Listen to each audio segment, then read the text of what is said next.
Ok.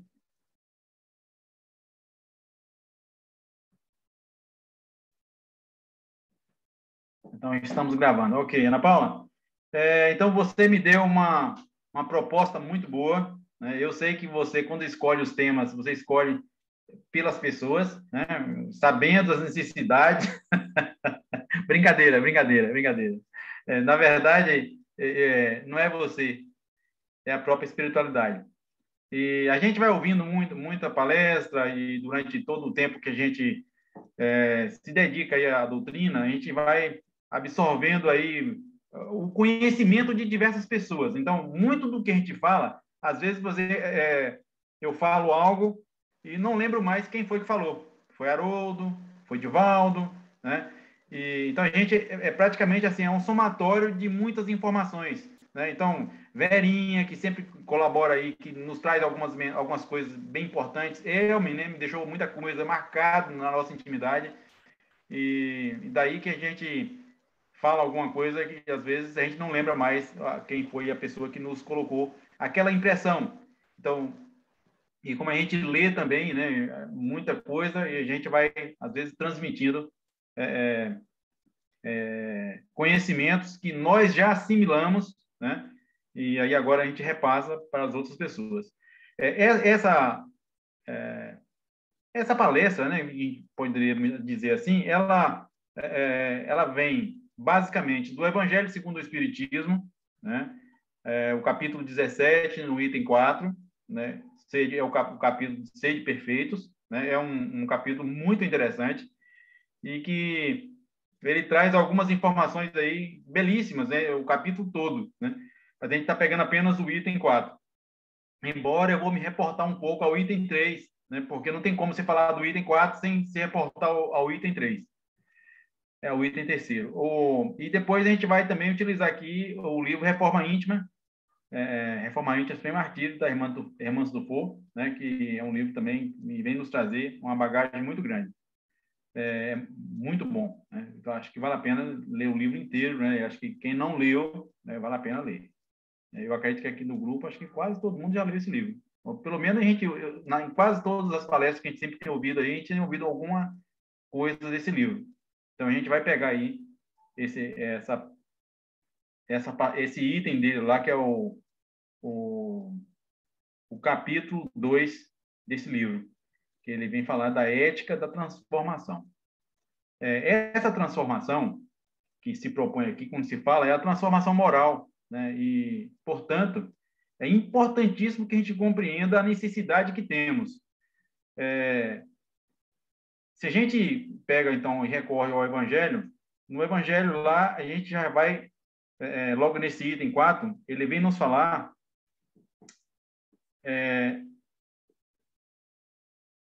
que o Espiritismo bem compreendido, né? O Espiritismo bem compreendido, bem estudado, vem nos fortalecer na necessidade da transformação. Nesse item do Evangelho, ele no finalzinho ele já vem dizer lá que reconhece o verdadeiro espírita pela transformação moral, pelo esforço que faz para a transformação moral. Então, se esse esforço é tão necessário, né? E vale a pena, então, a gente ir buscar uma informação de Haroldo. Ele disse que quando ele leu sobre o homem de bem, né, que está também no item 3, ele, ao ler esse item 3, ele falou assim, é impossível, a gente não vai conseguir, né? É muito difícil. Esse Haroldo já disse que é muito difícil, né? E é um espírito nobre, né? Um excelente palestrante.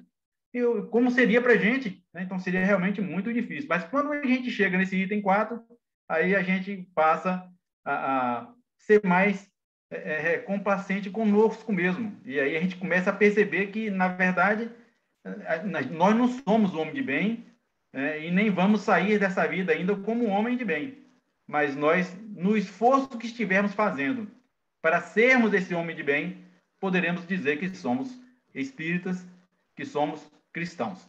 Então, daí a importância de entender né, o fundamento desse capítulo. Então, ele vem nos dizer isso, que para que a gente possa se dizer espírita, então é necessário, então, que a gente, ou melhor, ser cristão, né, é preciso que a gente, então, compreenda a necessidade da transformação. Nós precisamos nos transformar. E que transformação é essa que ele está pedindo? A transformação que ele está sugerindo é a transformação moral. É essa transformação que se faz necessário ao nosso dia a dia. E aí, o Espiritismo, ele não institui nenhuma moral nova, né? O Espiritismo não vem trazer algo, um segredo, ou algo novo. Não, ao contrário, né? Ele vem pegar do Evangelho a parte moral do Cristo e trazer ele à tona, trazer ele de tal forma que a gente compreenda a necessidade que temos de nos transformar, a necessidade que temos de ir lapidando as virtudes, de ir conhecendo a nós mesmos, a gente passar a lapidar tudo isso e buscar sermos esse homem novo, né? Esse homem de bem. Muitos que presenciaram fenômenos, né? Muitos que isso da época de Kardec, da época e nós próprios, né? Poderíamos dizer também que o Brasil foi há muito tempo atrás, né? Hoje quase nem tanto, porque as casas compreenderam a necessidade de que essa reunião mediúnica fosse fechada, né? Porque o mais importante, na verdade, é este conhecimento. Então, aqueles fenômenos que aconteceram, eles tiveram uma época prevista para que ele pudesse acordar o ser humano, para que pudessem nos despertar, para a gente tendo certeza desse plano espiritual, que nós soubéssemos, então, nos comportar.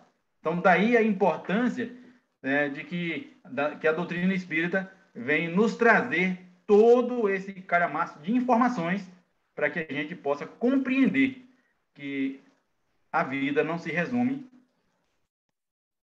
com essa vida, né? Nós já tivemos diversas encarnações e teremos ainda quantas sejam necessárias ao nosso burilamento, à nossa perfeição. Então, a busca de cada um de nós, o objetivo de todos nós é a perfeição. Então, daí a importância de a gente compreender que esses fenômenos eles são importantes, né? Foram muito importantes, mas eles passaram e fica, então, para o momento, esse discernimento novo, né? Ou melhor, desde a época do lançamento, mas que hoje a necessidade que temos de estudar mais para que possamos, conhecendo esses ensinamentos, essa clareza, nós possamos aprender a trabalhar nós mesmos. Algumas pessoas,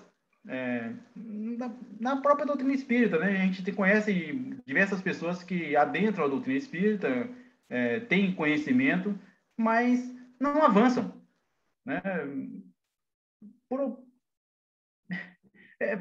Participam, frequentam, mas a gente percebe que a transformação ela não se processou.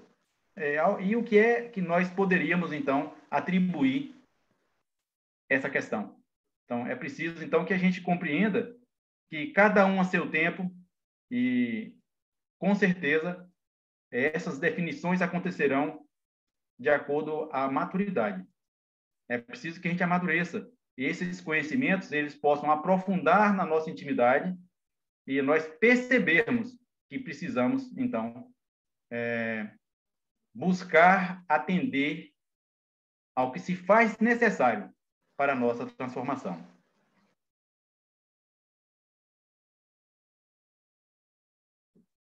Ainda nesse capítulo, ele faz um questionamento e que é bem interessante que a gente pense nele.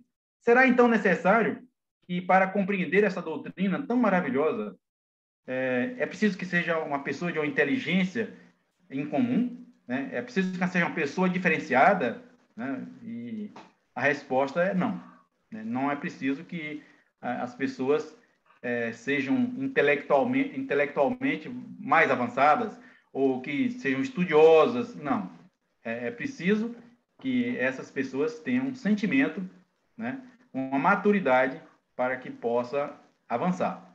Né? Então, a gente pode perceber aí que a gente tem companheiros intelectualmente bem, com muitos conhecimentos, mas que nem por isso conseguem compreender. E eu me lembro de uma passagem que aconteceu comigo e que foi bem interessante. Eu, de vez em quando, eu relato isso. Um determinado dia, eu estava passando por um determinado ambiente e uma pessoa me chamou e falou assim: Pedro, se eu tivesse que ter uma religião, ele já se coloca, né, na defensiva. Se eu tivesse que ter uma religião, a religião seria espírita, porque eu acho bonito o trabalho que vocês fazem. Mas ninguém nunca provou a existência do espírito. Aí o cara, a gente poderia ser intelectualmente bem evoluído, né? Porque o cara é um promotor de justiça. E aí eu disse para ele assim: eu acho que você está enganado, eu acho que você precisa estudar. E eu recomendo um livro para você.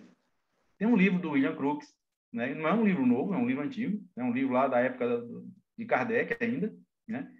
E o William Crookes, ele, num trabalho, né, um livro chamado Fatos Espíritas, que ele prova a existência do espírito. Inclusive, tem material muito interessante, fotos, tem análises, né, que ele faz, né, do cabelo e tal, tem muita coisa. Então, não isso que você está me dizendo não é uma desculpa.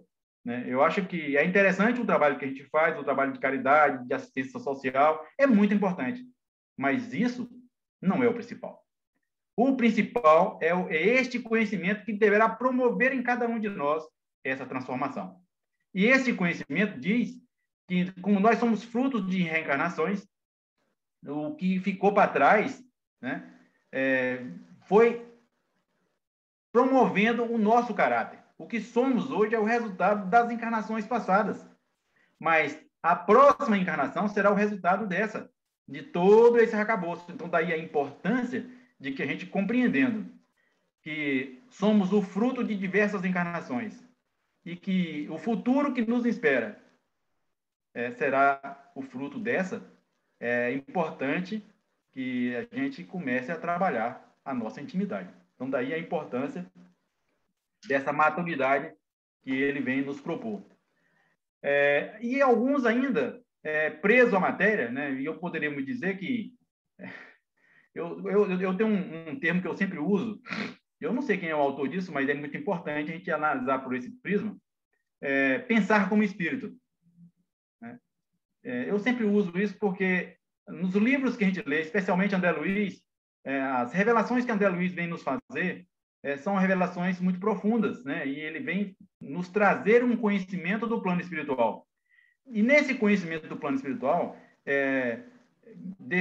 está na obra do Livro dos Espíritos também, ele vem nos trazer aí um conhecimento de que nós participamos do planejamento da nossa vida. Bom, se nós participamos do planejamento da nossa vida, nossa futura vida, a nossa próxima encarnação, é evidente que nós escolhemos os filhos, o esposo ou a esposa, a situação que nós teríamos financeira, né? Para que tudo isso? Por que todas essas escolhas, todo esse planejamento? Para que nós encontrássemos aqui o melhor mecanismo, o melhor meio de evoluir. Então, por isso nós planejamos no plano espiritual. E esse planejamento ele é bem complexo, né? Não é tão simples. Esse planejamento, você leva em consideração suas vidas anteriores. Por que as vidas anteriores? Porque nós fraquejamos em diversas situações. Nós planejamos muita coisa para as vidas anteriores e não cumprimos. André Luiz ele vem nos dizer também que são raros os espíritos completistas. Né? Quem é o espírito completista? É aquele que planejou, fez um planejamento para a vida e conseguiu cumprir esse planejamento. Esse é um espírito completista. Então, daí a importância de a gente estar sempre se autoavaliando. Daí a importância de a gente compreender que não estamos aqui gratuitamente. E se para aqui nós viemos, tem uma razão, né, de aqui estarmos. Então, daí a importância de que a gente comece a essa autoavaliação, né, que é tão importante e que eu vou tratar disso um pouco mais na frente ainda hoje.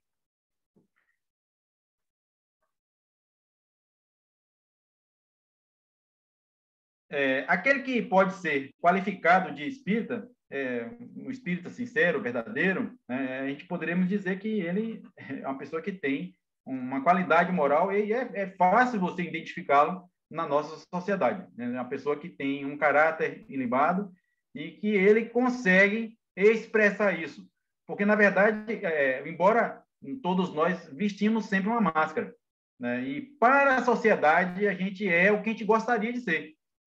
Verdadeiramente, não somos aquilo, né? Mas a gente gostaria de ser. Já é um grande passo, né? E daí a importância de que, mesmo a gente não conseguindo conquistar essa tão sonhada ser um espírito completista, mas se a gente já conseguir compreender e aceitar esta evolução moral, é evidente que, ao chegar no plano espiritual, revendo o que nós fizemos da nossa vida, nós tenderemos a fazer escolhas melhores para a próxima vida. E nessas escolhas, com certeza, a cada encarnação, nós vamos fortalecendo o nosso caráter para que a gente possa se superar a cada existência. Então, daí que quando Kardec vem dizer, né, que reconhece o verdadeiro espírita pela sua transformação moral e pelos esforços que emprega para domar suas más inclinações, aí está essa proposta, né, para o ser humano, essa proposta que ele vem fazer para que a gente possa começar a trabalhar isso. Então, daí essa importância. Ainda, né, dando continuidade, e aí buscando o livro Reforma Íntima, ele vem nos conclamar a encontrar mecanismos de replanejar, pelo menos, se a gente não lembra do planejamento passado, mas que nessa a gente comece a trabalhar esse planejamento. E ele vem nos dizer que a reforma íntima é um trabalho processual, é um trabalho que você não conclui ele na vida, mas é um trabalho que tem continuidade, né? Então, nós já estamos no processo, né? E daí a importância de que a gente possa compreender essa questão. O maior obstáculo a transpor é o interesse pessoal.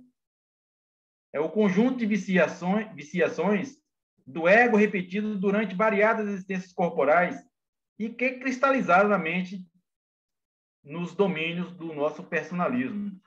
Então, nós já tivemos diversas vidas e, em função de todas essas vidas, nós fomos formando o nosso caráter. E o nosso caráter, ele foi formado por todo esse tempo. Então, determinadas questões é difícil de você modificar.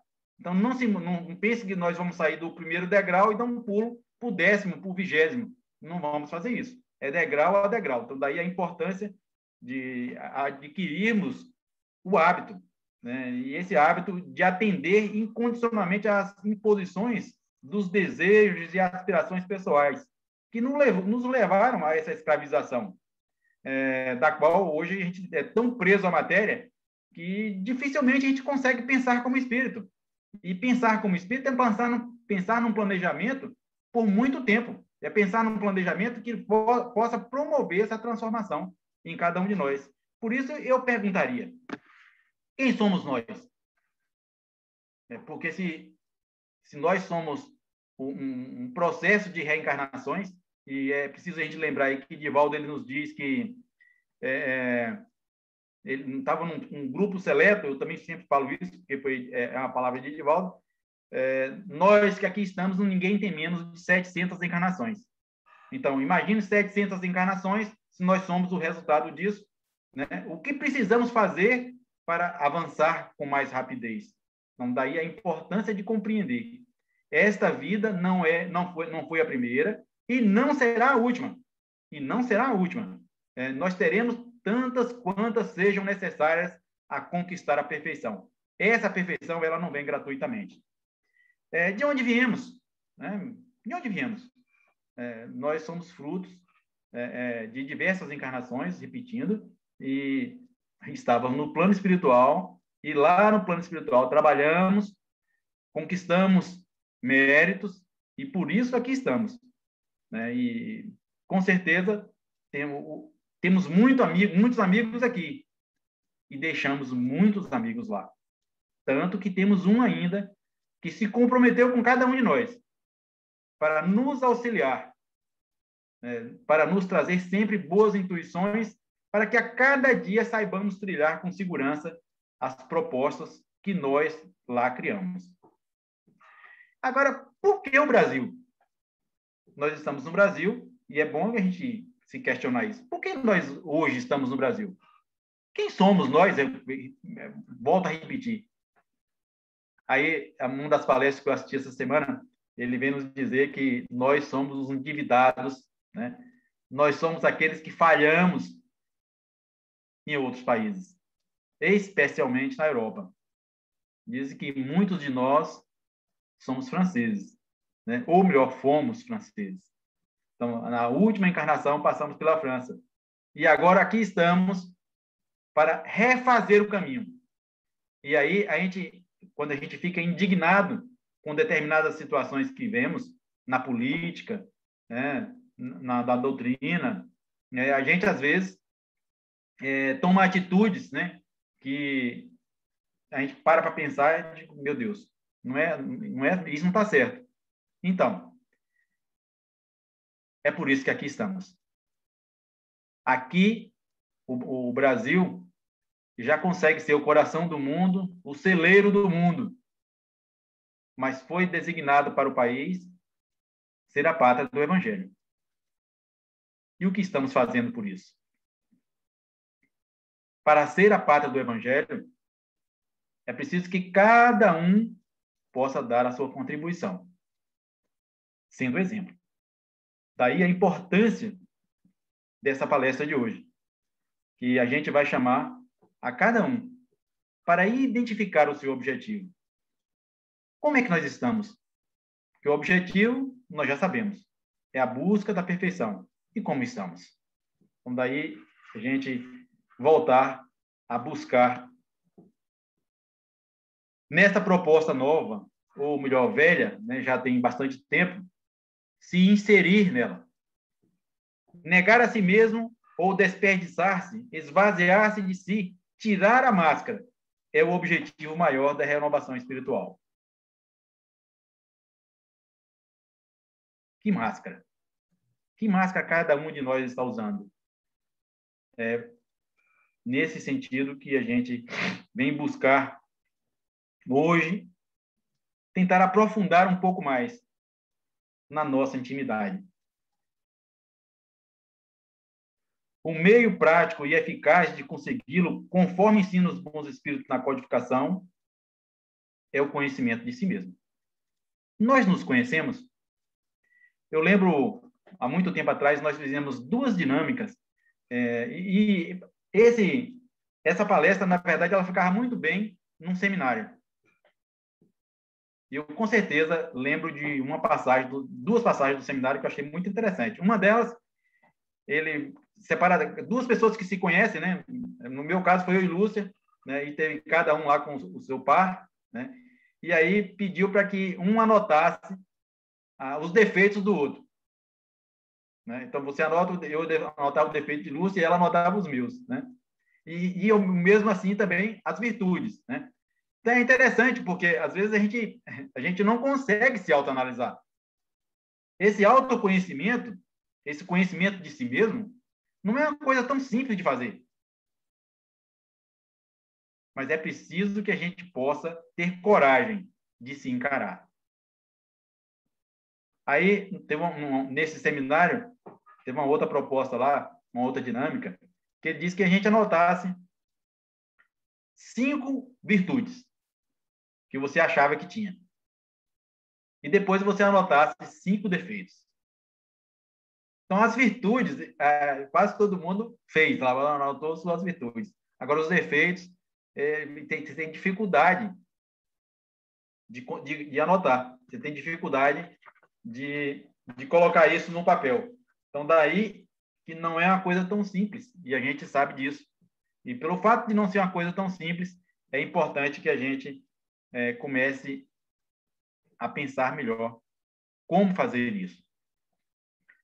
Conceitos mal formulados sobre o que seja a renovação interior têm levado muitos corações sinceros e algumas atitudes de puranismo e moralismo, né? Então, às vezes, você estabelece esse conceito, né, de que você precisa se autoconhecer, precisa se modificar, e aí você acha que na aparência, né, está na aparência, está na sua conduta aparente, essa reforma. Não está, né? É preciso que a gente encare com coragem as nossas dificuldades. E encarando, conhecendo elas primeiro, começar a planejar como se libertar. Então, daí a importância de a gente, conhecendo isso, buscar esse autoconhecimento e ter essa coragem. A prática é essencial e meta fundamental dos ensinos dos bons espíritos são a melhoria da humanidade, a formação do homem de bem. É mudando cada um, buscando transformar cada um, que nós conquistaremos a mudança da humanidade. A gente fica muito eu mesmo estou puxando isso para mim, né? Eu sempre acho que esse mundo de regeneração é como se isso acontecesse de uma hora para outra, né? Essa tão esperado mundo de regeneração. E a gente sabe que esse mundo de regeneração só vamos conquistar não com só a nossa transformação, com uma transformação de muitos que aqui estão. E nessa busca de que muitos possam se transformar, é o exemplo que arrasta multidões, né? Então, daí a importância do que nosso exemplo possa fazer essa busca, né, de transformar o mundo. O Espiritismo, em verdade, está nos elos que criamos, uns com os outros, e que passam a fazer parte da personalidade nova que estamos esculpindo no buril da educação.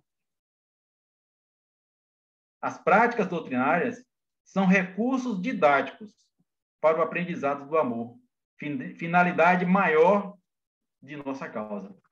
É essa tão sonhada busca de amar verdadeiramente, né? E é esse autoconhecimento que vem promover isso, através das luzes da imortalidade, que se espraia dos fundamentos espíritas. É um mapa de como chegar ao eu verdadeiro. A consciência. Todavia, essa viagem não pode ser feita somente com o mapa. Necessitamos de suprimentos morais, preventivos e fortalecedores. Necessita de uma ética de paz consigo próprio. Somente se conhecer não basta. É necessário um intenso labor de autoaceitação. E aí ele vem nos recomendar que nessa busca de se conhecer, que nós possamos compreender que é preciso se aceitar. Todos nós temos erros passados, né? E Chico vem muito a colaborar com isso quando ele disse que não é importante o que passou, é importante o presente. É importante o que a gente faz daqui para frente para que a gente possa transformar no fim, né? O que passou, já passou, né? Erramos, mas vamos buscar acertar. É preciso que a gente, então, conhecendo o nosso passado, conhecendo os nossos erros, comecemos a trabalhar na nossa intimidade, na busca de verdadeiramente amar, de verdadeiramente buscar a transformação do que nós somos.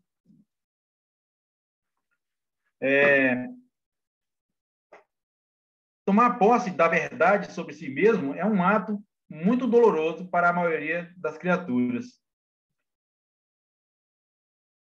Porque, às vezes, vai doer muito quando a gente se auto-perceber nas nossas dificuldades e na nossa dor. Então, daí a importância de que o auto-perdão, a auto-aceitação e buscar verdadeiramente nos amar, para que este amor possa auxiliar-nos na nossa transformação a posteriori. Então, daí que nós temos uma proposta, né?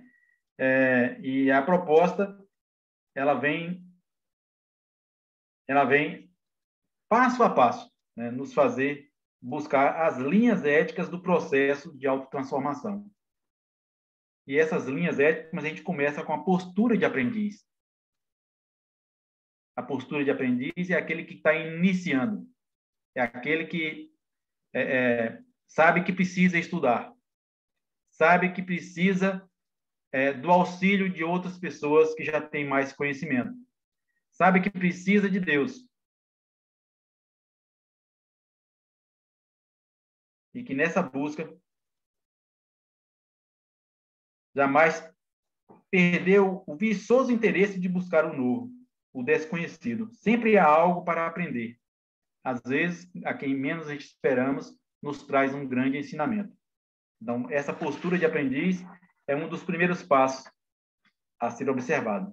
A observação de si mesmo é o estudo atento de nosso mundo subjetivo, o conhecimento das nossas emoções, o não julgamento e a autoavaliação constante. É preciso que a gente não julgue os outros, porque quando partirmos daqui, isso de nada vai adiantar. O que vamos chegar lá é saber o que fizemos, o que somos. O que é que fizemos de nossa vida? Então, daí que o julgamento que vai ser importante para a gente é o nosso. Nós precisamos nos autoavaliar. É essa autoavaliação que vai nos fazer diferente. É preciso também que tenhamos a renúncia. A mudança íntima exige uma seletividade social dos ambientes. Como renunciar? Porque se nós estamos vivendo uma vida material, e estamos falando aqui para encarnados, não estamos falando para desencarnados. E como tal, então, devemos ser seletivos nos ambientes que nós frequentamos. Porque, a depender do ambiente que a gente esteja, a gente acaba sendo arrastado. Então, nós, conhecendo a nós mesmos e conhecendo as nossas dificuldades, sabendo que não podemos passar por determinadas situações porque sucumbimos, então é melhor que a gente busque não passar. Ser seletivo. Seletivo não para com o outro, mas seletivo para com nós mesmos. Isso não é fácil de ser feito. Quando a gente fala da questão das ilusões, eu sempre coloco, né, que a grande dificuldade que nós criamos são as ilusões que nós criamos. A gente cria uma ilusão e corre atrás dessa ilusão. A gente quer ser feliz. E para ser feliz, eu dependo de uma casa, de um carro, de outra pessoa, de um filho, da esposa, enfim, do esposo, né? A gente estabelece a nossa felicidade nos outros e não em nós mesmos. Então, daí a importância de a gente começar a busca da renúncia, né? A aceitação da sombra. A sombra que existe em nós. Aquela que a gente não quer ver. Aquela que não concordamos. E as pessoas, às vezes, que são amigas, às vezes têm a coragem de nos dizer. Seja mais persistente, busque ter uma boa leitura, busque bons conhecimentos, busque bons amigos. Isso não quer dizer que você não tenha que conviver com os outros. É importante a convivência. É por isso que aqui estamos. E é essa convivência que vai nos fazer pessoas melhores. Então, por isso, temos que aceitar as nossas sombras, aquilo que nós temos e que não queremos enxergar. É ter coragem para encará-las. E o auto-perdão, né? É preciso que também a gente se perdoe. Os erros que cometemos, às vezes não, cometemos por falta de conhecimento mesmo. Foi um momento que a gente ainda não tinha uma avaliação mais profunda de nós mesmos. Então, daí a necessidade de se auto-perdoar. A cumplicidade com a decisão de crescer. Você precisa querer avançar. E se aqui estamos, nós queremos. Nós viemos para aqui para acertar, não viemos para errar. No plano espiritual, e aí tem diversos relatos de Chico, né?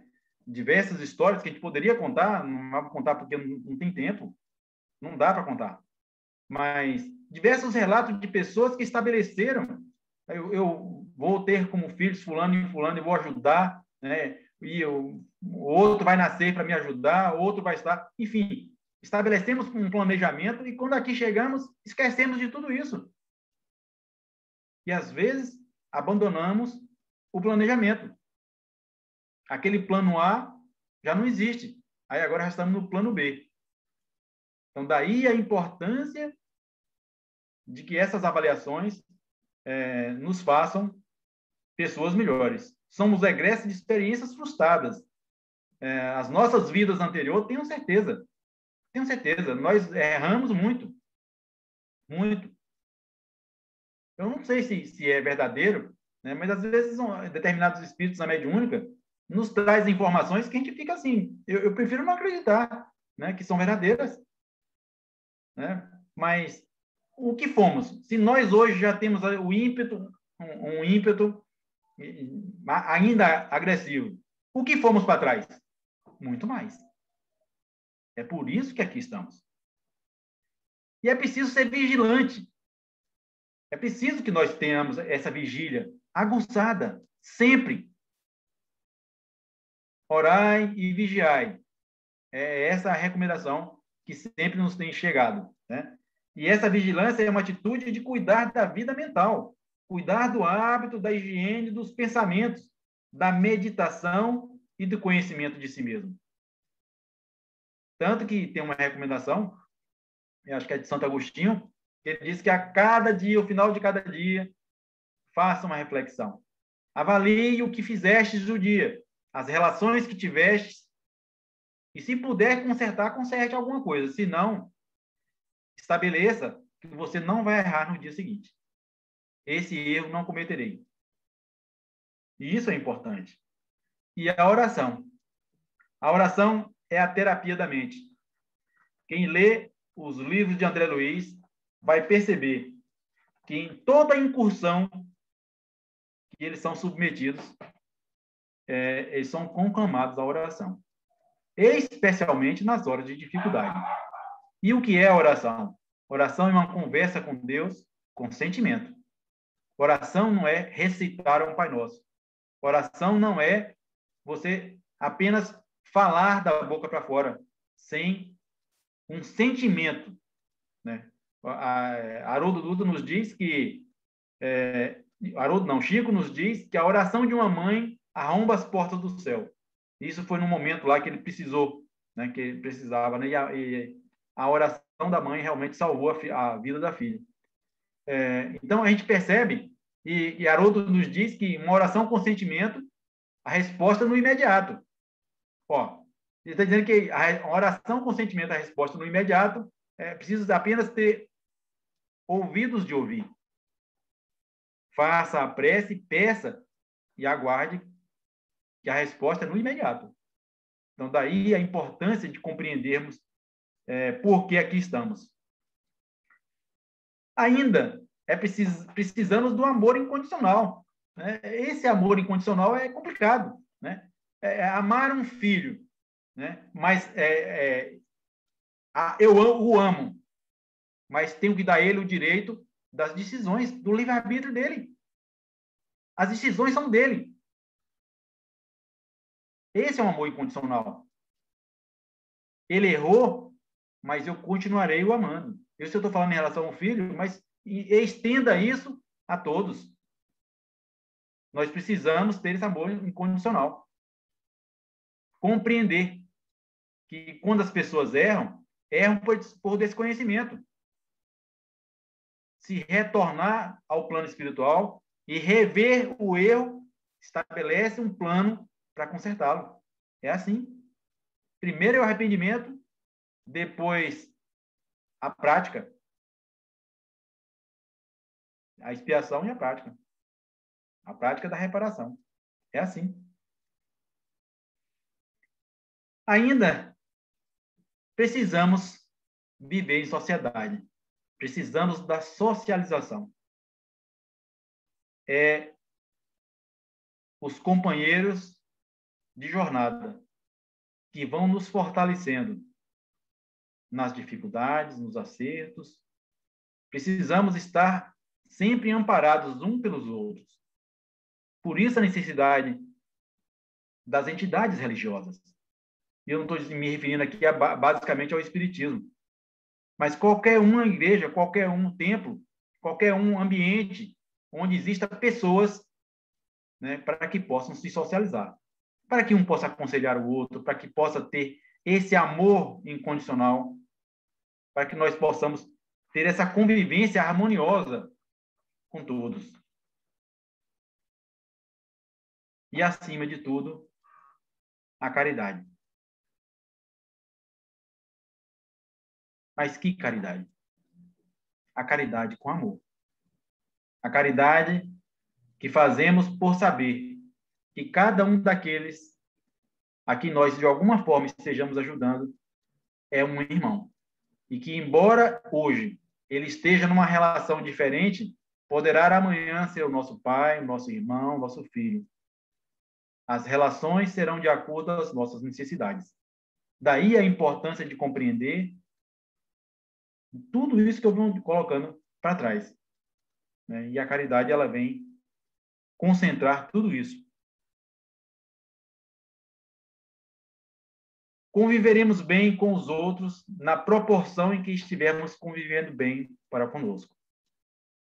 É preciso que a gente tenha essa convivência boa, íntima, comigo mesmo, com cada um, para que nós possamos conviver com os outros tão bem assim também. Ainda, ainda tem um tempinho aqui, hoje eu queria fechar isso aqui com uma história. E Lúcia me trouxe uma historinha bem legal, muito emocionante, né? E essa história que ela me trouxe me emocionou, né? Ela chorou um pouco, eu me emocionei. E aí depois nós fomos buscar a história, né? E na busca a gente viu que tinha um erro, mas a resposta foi muito interessante. Aí eu falei com ela, bom, então eu não vou contar a história, eu vou preferir que você conte a história, o que você ouviu, para que depois cada um possa fazer a sua reflexão sobre a ética. Lúcia? Pronto, ela está aqui já. Ela disse que o telefone dela descarregou, está chegando aqui. Aí ela vai contar essa historinha, que é muito legal. Veja bem, muita gente, eu acredito que até já ouviu, porque ela está nas redes sociais. Então, a historinha é essa. Por toda a eternidade. O Hotel Majestic colocou Mário Quintana no olho da rua. A miséria havia chegado absoluta ao universo do poeta. Mário não se casou e não tinha filhos. Estava só, falido, desesperançoso e sem ter para onde ir. O porteiro do hotel jogou na calçada um agasalho de Mário, que tinha ficado no quarto, e disse com frieza: "Toma, velho." Derrotado, recitou o porteiro: "A poesia não se entrega a quem a define." Mário estava só, absolutamente só. Onde estavam os passarinhos? A sarjeta aguardava o ancião. Alguém como Mário Quintana, jogada à própria sorte. Paulo Roberto Falcão, que jogava em Roma, à época, estava de férias em sua cidade natal e soube do acontecido. Imediatamente se dirigiu ao hotel e observou aquela cena absurda. Triste, Mário chorava. O craque estacionou seu carro, caminhou até o poeta e indagou: "Senhor Quintana, o que está acontecendo?"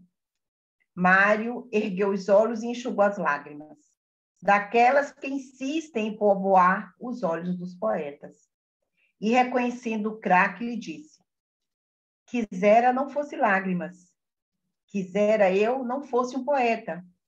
Quisera ouvisse os conselhos de minha mãe e fosse engenheiro, médico, professor. Ninguém vive de comer poesia." Mário explicou a Falcão que todo o seu dinheiro acabara, que tudo que possuía não era suficiente para pagar sequer uma diária do hotel.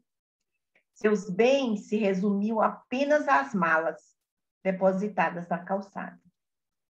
De súbito, Falcão colocou a bagagem em seu carro no mais completo silêncio. E em silêncio abriu a porta para Mário e o convidou a sentar-se no banco do carona.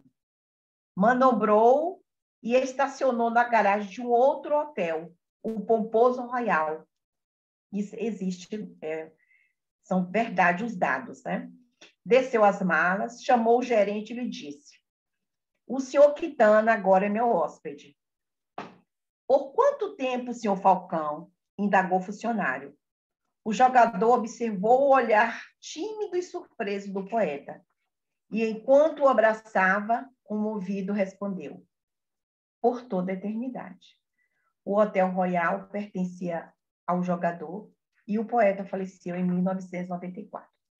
Essa história rodou e emocionou muita gente. Teve alguns comentários e tal. Aí, depois que eu já tinha lido para Pedro, que ele gostou muito, porque tem muito a ver com o tema, alguém colocou lá que essa história não era verdadeira, totalmente verdade.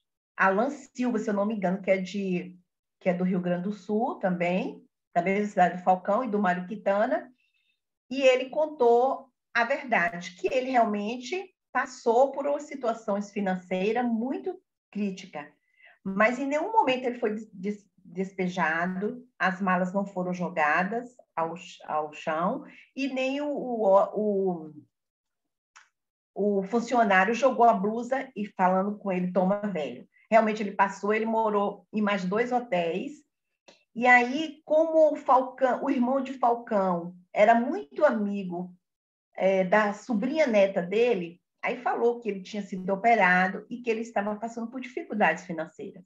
E realmente Mário Quintana não casou, não teve filhos. E aí, quando o Falcão chega no Brasil, que na época ele trabalhava em Roma, ele foi visitá-lo no hospital. E aí convidou, inclusive tem um depoimento de Falcão, né? Convidou para morar no hotel, que realmente era de Falcão, e ele poderia morar por toda a eternidade. Então, assim, aí a gente ficou conversando sobre isso. Pedro falou assim, mas eu não acho que vale a pena até ler essa história. Aí eu falei, mas eu acredito que vale a pena, porque muita gente conheceu, leu essa história, ela realmente foi comovente e ele passou por muitas dificuldades. Né? Inclusive, Falcão fala que ele foi candidato a 2 ou 3 vezes para a Academia Brasileira de Letras e foi recusado. Aí, na 4ª vez, convidaram ele. Aí ele fez uma poesia bem bonitinha, assim, que fala assim: os que hoje me perseguem passarão, e eu passaria. Então, ele não quis mais se candidatar, mas foi um poeta que marcou a vida de muita gente, muito sábio, e que colaborou muito com as escolas, vamos assim dizer. E, na verdade, é preciso que a gente, então, aproveitando esses 2 relatos, né? Ele, na verdade, ele floreou uma situação, ela não é totalmente verdadeira, mas ela tem uma parte de verdade. Mas o importante foi a forma como a pessoa colocou. A verdade é essa aqui, né? Então, ele foi ético, né? E não condenar o outro, porque o outro apenas ele fez um fantasioso, né? Mas que, na verdade, tudo isso aconteceu, né? E para a gente conta muito. E aí você vê ética, você vê caridade, isso não foi divulgado, já tem muito tempo, né?